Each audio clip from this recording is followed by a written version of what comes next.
তুমি কি জানো একটি ছোট দোয়া তোমার জীবনে অনেক বরকত আনতে পারেন। রাসূল আমাদের শিখিয়েছেন ওযু করার পর একটি সুন্দর দোয়া পড়তে। রাসূল মুহাম্মদ আমাদের শিখিয়েছেন ওযু করার পর একটি সুন্দর দোয়া পড়তে। এই দোয়া পড়লে আল্লাহ আমাদের জন্য জান্নাতের দরজা খুলে দেন। রাসূল সাল্লাল্লাহু আলাইহি ওয়াসাল্লাম 0997 লেছেন, জান্নাতের 8টি দরজাই তার জন্য খুলে দেওয়া হয়। তাই এই দোয়া তুমি নিজে পড়ো আর বন্ধুদেরও শেখাও।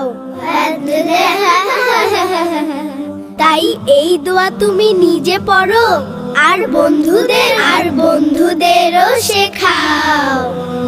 হচ্ছে আরও ইসলামিক ভিডিও পেতে আমাদের চ্যানেলটি সাবস্ক্রাইব করো।